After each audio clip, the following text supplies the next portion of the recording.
Phronesis investor academy के इस brand new video में आप सभी का बहुत बहुत स्वागत है। एक्सिस म्यूचुअल फंड के इक्विटी स्कीम्स का करना क्या है, बेचना है या फिर कंटिन्यू करना है। अगर आपने भी एक्सिस के इक्विटी फंड्स में अपना इन्वेस्टमेंट किया हुआ है तो ये वीडियो आपके लिए है। एक्सिस के ज़्यादातर इक्विटी फंड्स का 2 साल से भी ज़्यादा का अंडर परफॉर्मेंस चल रहा है और कुछ फंड का अंडर परफॉर्मेंस बहुत ज़्यादा है, दैट इज़ बेंचमार्क से काफ़ी कम रिटर्न जनरेट कर रहे हैं। एज अ इन्वेस्टर आप जब भी किसी इक्विटी फंड में अपना इन्वेस्टमेंट करते हैं और इक्विटी फंड 2 साल से भी ज़्यादा अंडर परफॉर्म कर रहा हो और ख़ासकर तब जब वो फंड बेंचमार्क से काफ़ी कम रिटर्न जनरेट कर रहा हो, तो यहाँ पे ऑफ कोर्स इन्वेस्टर्स को ऐसा लगता है कि अब हमें इन फंड से निकल जाना चाहिए। लेकिन जब भी आप किसी भी फंड से निकलने का प्लान करें तो वहाँ पे आप उस फंड का डिटेल रिव्यू ज़रूर करें। अगर उस रिव्यू से आपको लगता है कि नहीं, नियर फ्यूचर में भी नहीं लगता है कि फ़ंड का परफॉर्मेंस अच्छा रहेगा, तब तो आप कॉल ले सकते हैं। लेकिन अगर आपको लगता है फ़ंड के पोर्टफोलियो को देखकर कि नहीं, शायद नियर फ्यूचर में अच्छे परफॉर्मेंस आ सकते हैं इस फंड से, तो वहाँ पे भी ऑफ कोर्स आप कंटिन्यू रखने का डिसीजन ले सकते हैं। इस वीडियो में आगे हम एक्सिस के फंड्स का करंट परफॉर्मेंस चेक करेंगे, इन्वेस्टमेंट स्टाइल चेक करेंगे और साथ ही स्टॉक पोर्टफोलियोज चेक करेंगे। और उसके बेसिस पे हम ये जानने की कोशिश करेंगे कि एक्सिस के इक्विटी फंड्स का हमें फिलहाल क्या करना चाहिए। वीडियो में आगे बढ़ने से पहले इंपॉर्टेंट डिस्क्लेमर, ये वीडियो सिर्फ एजुकेशनल पर्पस के लिए है, किसी भी तरह का एडवाइस या रिकमेंडेशन नहीं दिया गया है।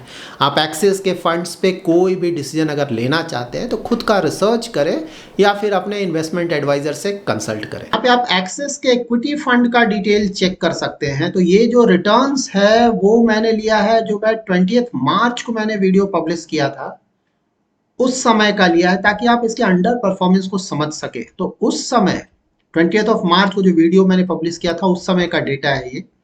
वहां पे लास्ट 1 ईयर का अगर आप इनका परफॉर्मेंस देखेंगे, ये है इनका परफॉर्मेंस लास्ट 1 ईयर का, रिटर्न्स 1 ईयर, तो बहुत ज्यादा अंडर परफॉर्मेंस है। इनफैक्ट एक्सिस स्मॉल कैप को छोड़कर सारे फंड्स अपने बेंचमार्क को बीट नहीं कर पा रहे थे। 3 ईयर में तो सारे फंड्स ही अपने बेंचमार्क को बीट नहीं कर पा रहे थे। 1 ईयर में अगर आप देखें तो 1 ईयर में एक्सिस ब्लू चिप फंड अगर आप देखेंगे तो बेंचमार्क 0.5% का रिटर्न दे रहा था। ये फंड -7% के आसपास रिटर्न दे रहा है। कितना ज्यादा अंडर परफॉर्मेंस है। और अगर आप ईएलएसएस फंड को देखेंगे तो बेंचमार्क का -1% के आसपास रिटर्न है और ये फंड ऑलमोस्ट -12% का रिटर्न दे रहा था। एक्सिस फोकस 25 अगेन बहुत ज्यादा अंडर परफॉर्मेंस, -1% बेंचमार्क, -15% का रिटर्न। तो इतना ज्यादातर फंड्स बहुत ज्यादा अंडर परफॉर्म कर रहे थे उस समय। नाउ हम देख लेते हैं कि फिलहाल इन फंड्स का स्टेटस कैसा है। यहाँ पे आप इन फंड्स का करंट स्टेटस चेक कर सकते हैं। तो यहाँ पर भी परफॉर्मेंस अगर आप देखें तो लास्ट 3 ईयर में तो सारे फंड्स ही अंडर परफॉर्म कर रहे हैं। 3 ईयर्स में अगर आप देखें 1 ईयर में अच्छा खासा इंप्रूवमेंट आया है। ऑल्दो अगर आप रेड देखेंगे तो यहाँ भी काफी रेड है, लेकिन एक्सिस स्मॉल कैप का पॉजिटिव रिटर्न आया, axis multi cap, axis ESG और क्वांट का एटलीस्ट लास्ट 1 ईयर में पॉजिटिव रिटर्न आया। पॉजिटिव रिटर्न मींस बेंचमार्क से ज्यादा रिटर्न आया है। बोलने का मतलब ये है, क्योंकि पॉजिटिव तो सारे रिटर्न्स हैं, बेंचमार्क से ज्यादा रिटर्न्स इन्होंने दिया है, बेंचमार्क को बीट किया है। और जो दूसरे फंड्स हैं उनका भी अगर आप परफॉर्मेंस देखेंगे तो परफॉर्मेंस ऑफ कोर्स अच्छा नहीं है क्योंकि बेंचमार्क से कम है, लेकिन पहले से इंप्रूव हुआ है। यहाँ पे लास्ट 1 ईयर का अगर आप एक्सिस ब्लू चिप फंड का देखें तो अबाउट 17.6% का रिटर्न है बेंचमार्क और इस फंड का 12.5% का। बहुत ज्यादा अंडर परफॉर्मेंस अभी भी है पहले से, लेकिन इंप्रूवमेंट है। Similarly axis growth opportunities fund का भी इंप्रूवमेंट है। मैं सिर्फ ये बोलना चाह रहा हूं कि बेंचमार्क के मुकाबले जो इनका बहुत ज्यादा अंडर परफॉर्मेंस था वो अब स्लोली कम हो रहा है। पहले से इनके रिटर्न्स थोड़े ऊपर आ रहे हैं। क्यों आ रहे हैं ये वीडियो में आगे हम जानेंगे। एक्सिस फोकस्ड फंड का भी पहले से इंप्रूव हुआ है परफॉर्मेंस, लेकिन अभी भी अंडर परफॉर्मेंस बहुत ज्यादा है। यहाँ पर आप इन फंड्स का portfolio price to earning, annual turnover और इक्विटी एलोकेशन चेक कर सकते हैं। इससे आपको इनके इन्वेस्टमेंट स्टाइल का पता चलेगा। तो एक्सिस फंड्स आप लोगों को होपफुली पता होगा, जाने जाते हैं अपने ग्रोथ स्टाइल ऑफ इन्वेस्टिंग के, इसीलिए पोर्टफोलियो प्राइस टू अर्निंग सारे ही फंड्स का आपको बहुत ही ज्यादा मिलेगा। ऑफ कोर्स यहाँ एक्सेस वैल्यू फंड का पोर्टफोलियो प्राइस टू अर्निंग कम है, लेकिन वो इसलिए है क्योंकि ये वैल्यू फंड है। वैल्यू फंड का मतलब ही होता है कि वहाँ प्योर पी रेशियो काफी कम होगा। लेकिन जो दूसरे फंड्स हैं वहां अगर आप देखेंगे तो ऑलमोस्ट सारे फंड्स में प्राइस टू अर्निंग रेशियो बहुत ज्यादा है। इसका मतलब ये हुआ कि ये फंड्स उस तरह की कंपनीज में अपना ज्यादातर इन्वेस्टमेंट करते हैं जहां की ग्रोथ पोटेंशियल बहुत ज्यादा है। और जिन कंपनीज का ग्रोथ पोटेंशियल बहुत ज्यादा होता है जनरली उनका प्राइस टू अर्निंग रेशियो भी ज्यादा होता है। लेकिन हाँ, रिसेंट टाइम्स में इन वेरी हाई ग्रोथ कंपनीज का जो परफॉर्मेंस रहा है वह as compare to value stocks कम रहा है। इसीलिए एक्सिस के ज्यादातर फंड्स काफी ज्यादा अंडर परफॉर्म कर रहे हैं। यहाँ पे अगर आप एनुअल टर्नओवर देखेंगे तो जब भी कोई फंड बहुत ज्यादा अंडर परफॉर्म कर रहा है, वो भी ऑलमोस्ट 2 साल या उससे भी ज्यादा का, तो वहां तो ये बिल्कुल बनता है कि पोर्टफोलियो में थोड़े चेंजेस किए जाएं। जनरली एक्सिस के जो फंड्स है ना, उनका बाय एंड होल्ड स्ट्रैटेजी होता है, ज्यादा चर्निंग नहीं करते हैं अपने पोर्टफोलियो में। लेकिन यहाँ पे देखेंगे तो उन्होंने पोर्टफोलियो में चेंजेस लाए हैं, like axis blue chip fund 71%, या फिर axis focus 25%, axis flexi cap 67%। तो इन्होंने अपने पोर्टफोलियो में चेंजेस किया है, जो कि एक पॉजिटिव पॉइंट है। क्योंकि अगर आपका ऑलमोस्ट 2 साल से परफॉर्मेंस नहीं है तो पोर्टफोलियो में आइडली आपको थोड़ा चेंजेस तो लाना चाहिए। इक्विटी एलोकेशन अगर देखें तो बहुत सारे फंड्स यहाँ पे आपको ऐसे मिल जाएंगे जहाँ की इक्विटी एलोकेशन थोड़ा कम रखा है। तो may be in fund managers को लग रहा है कि मार्केट में जब गिरावट आएगा तो अच्छे वैल्यूएशंस पे वो अपना इन्वेस्टमेंट कर पाएंगे। यहाँ पे आप एक्सेस फोकस 25 का पोर्टफोलियो चेक कर सकते हैं, पोर्टफोलियो के टॉप होल्डिंग्स को। साथ ही इनका पी रेशियो और लास्ट 1 ईयर का रिटर्न भी चेक कर सकते हैं। तो यहाँ पे आप क्लियरली देख सकते हैं कि ज्यादातर जो स्टॉक्स हैं उनका प्राइस टू अर्निंग रेशियो बहुत ज्यादा है, ह्यूज। और ये ज्यादातर स्टॉक्स जो हैं वेरी हाई ग्रोथ कंपनीज हैं, दैट्स व्हाई इनका पी रेशियो बहुत ज्यादा है। तो लास्ट टाइम जब हमने इनका पोर्टफोलियो चेक किया था एक्सिस के फंड्स का, तो उस समय भी ये स्टॉक्स थे, ज्यादातर स्टॉक्स थे इनफैक्ट, लेकिन वहां पे इनका इन स्टॉक्स का अंडर परफॉर्मेंस बहुत ज्यादा था। जबकि फिलहाल अगर आप इन स्टॉक्स का परफॉर्मेंस देखेंगे, लाइक बजाज फिनेंस, पहले इनका अंडर परफॉर्मेंस बहुत ज्यादा आ रहा था, लेकिन जो रिसेंट रिजल्ट्स आया है, अच्छा रिजल्ट्स आया है। पी रेशियो अभी भी ज्यादा है लेकिन पहले से काफी कम हुआ है, और साथ ही इनका परफॉर्मेंस भी इंप्रूव हुआ है। लास्ट 1 ईयर में 16% का रिटर्न है। टीसीएस तो ऑफकोर्स आईटी स्टॉक है, परफॉर्मेंस अच्छा नहीं चल रहा है, बट हाँ, ऐसा नहीं कि बहुत ज्यादा अंडर परफॉर्म किया है स्टॉक ने, -6%।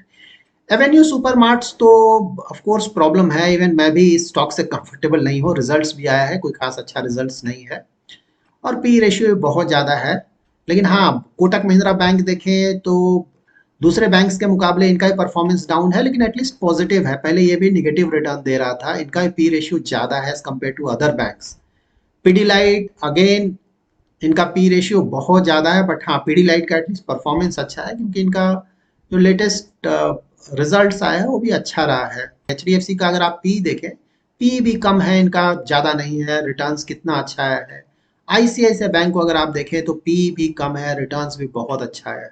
यहाँ पे अगर आप एशियन पेंट्स को देखें तो ये भी बहुत ज़्यादा अंडर परफॉर्म कर रहा था, लेकिन फिलहाल एटलीस्ट पॉजिटिव रिटर्न है। इनका पी रेशियो तो बहुत ज़्यादा है लेकिन पहले से कम हुआ है। यहाँ पे टोरेंट पावर का पी रेशियो बहुत कम है लेकिन रिटर्न्स अच्छा है। इन डिटेल से मैं आपको ये बताना चाह रहा हूँ कि रिसेंट टाइम्स में वैल्यू स्टॉक्स का परफॉर्मेंस ज़्यादा अच्छा रहा है, और इस पोर्टफोलियो में भी देखकर आपको लग रहा होगा कि जो थोड़े बहुत स्टॉक्स हैं जिनका पी रेशियो कम है उनका परफॉर्मेंस अच्छा रहा है। और वैसे स्टॉक्स जिनका पी रेशियो बहुत ज़्यादा है उसमें कुछ स्टॉक्स का तो परफॉर्मेंस अच्छा रहा है नो डाउट, लेकिन वहाँ पे ज़्यादातर अंडर परफॉर्मेंस रहा है। लेकिन फिलहाल अगर आप इन स्टॉक्स का परफॉर्मेंस देखेंगे, वेरी हाई ग्रोथ कंपनीज का परफॉर्मेंस, तो वहां पे उनका जो रिजल्ट्स आया है, रिजल्ट्स कंपनीज का अच्छा आ रहा है, जिसके कारण इनका जो परफॉर्मेंस है स्टॉक का वो इम्प्रूव हो रहा है। इसीलिए यहाँ पे भी आपको कई स्टॉक्स मिल जाएंगे जिनका वैल्यूएशन तो बहुत ज्यादा है, लेकिन जो रिटर्न्स है लास्ट 1 ईयर का वो इम्प्रूव हो रहा है। और बिकॉज ऑफ दिस ओनली जो एक्सिस के फंड्स हैं उनका जो अंडर परफॉर्मेंस आ रहा था ना, बहुत ज्यादा अंडर परफॉर्मेंस आ रहा था इंडेक्स बेंचमार्क के मुकाबले, उसमें अंडर परफॉर्मेंस में कमी आया है। और आने वाले अगर आप 2-3 क्वार्टर को देखें तो ये जो परफॉर्मेंस है इन वेरी हाई ग्रोथ कंपनीज का, क्योंकि कंपनीज में कोई प्रॉब्लम नहीं है, यहाँ पे सिर्फ एवेन्यू सुपरमार्ट मैंने ऑलरेडी बताया मैं बहुत कंफर्टेबल नहीं हूँ, कंपनी बहुत अच्छा है लेकिन नियर फ्यूचर में लगता नहीं है कि परफॉर्मेंस ज़्यादा अच्छा रहेगा, प्लस इनका वैल्यूएशन बहुत ज़्यादा है। लेकिन हाँ, बजाज फिनेंस या फिर टीसीएस, कोटक महिंद्रा बैंक, पीडीलाइट, या फिर इवन डीवीज लैब का भी परफॉर्मेंस वापस आएगा, ऐसा नहीं कि वापस नहीं आएगा। श्री सीमेंट बहुत अच्छी कंपनी है, पी रेशियो तो बहुत ज्यादा है। एलटीआई माइंड ट्री, देखिए अगर आप स्टॉक्स देखें तो स्टॉक्स आपको ज्यादातर टॉप क्लास के स्टॉक्स हैं, अंडर परफॉर्मेंस रहा है नो डाउट, लेकिन परफॉर्मेंस अब इनका इंप्रूव हो रहा है। तो मोस्टली इन स्टॉक्स को देखकर यही लगता है कि नेक्स्ट 2-3 क्वार्टर्स में हम एक्सपेक्ट कर सकते हैं कि एक्सिस का जो अंडर परफॉर्मेंस है वो काफी हद तक कम होगा। लेकिन हाँ, अंडर परफॉर्मेंस कम होना और फिर ओवर परफॉर्मेंस होना, दोनों में डिफरेंस है।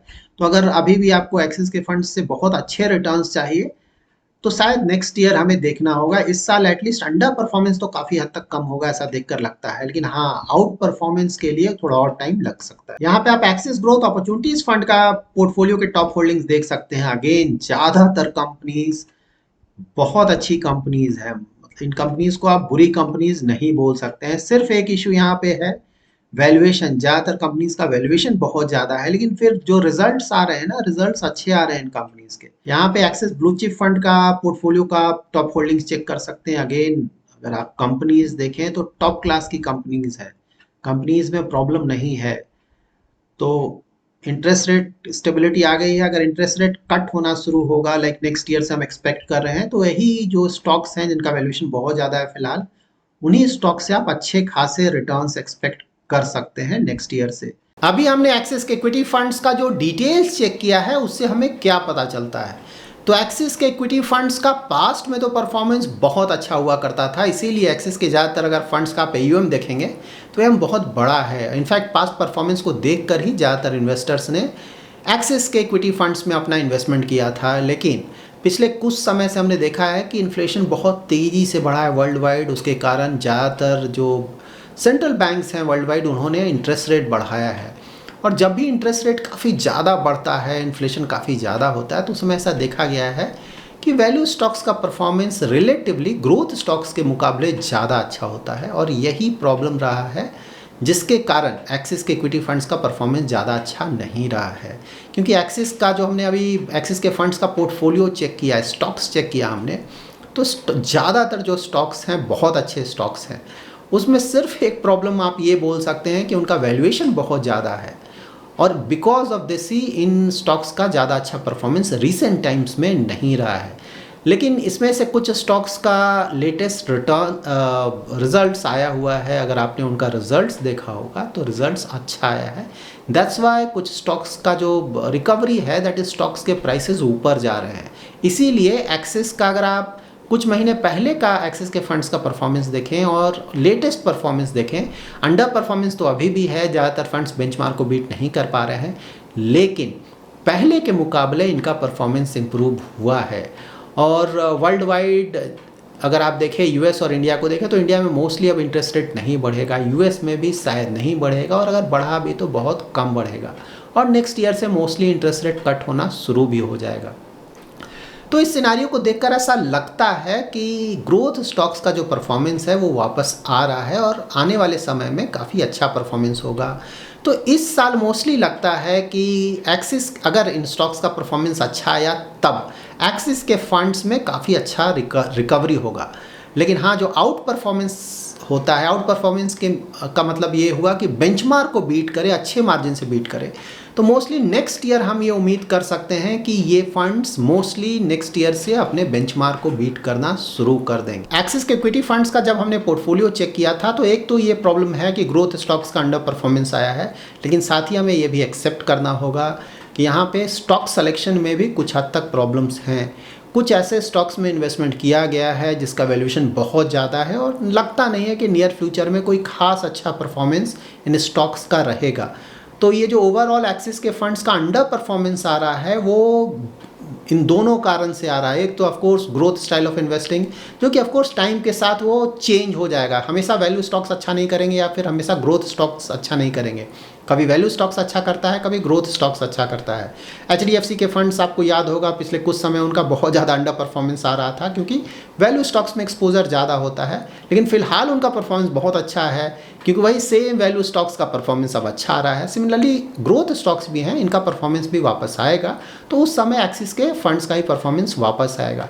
लेकिन हाँ, जो सेकेंड है कि स्टॉक सिलेक्शन में भी कुछ प्रॉब्लम्स हैं, तो वो भी एक्सेप्ट करना पड़ेगा। तो अगर स्टॉक्स में कुछ चेंजेस किए जाएं और इन so called very high growth, very high P के स्टॉक्स को हटाया जाए पोर्टफोलियो से, जिनसे नहीं लगता है कि फ्यूचर में भी कोई खास अच्छे रिटर्न्स आएंगे, तो ओवरऑल पोर्टफोलियो को अच्छा बनाने में काफ़ी मदद मिल सकती है। यहाँ पे एज ए इन्वेस्टर आप हमेशा ध्यान में रखें कि किसी भी म्यूचुअल फंड स्कीम में, किसी भी म्यूचुअल फंड कंपनी में जब भी आप इन्वेस्टमेंट करने का प्लान करें तो ज़्यादा एक्सपोज़र नहीं लें। आपको हमेशा डाइवर्सिफाई करके रखना है। कोई भी कंपनी, कोई भी फंड कितना भी अच्छा क्यों ना हो, उसमें आप 50-60% या फिर समटाइम्स इवन 100% का कुछ लोग एक्सपोज़र ले लेते हैं।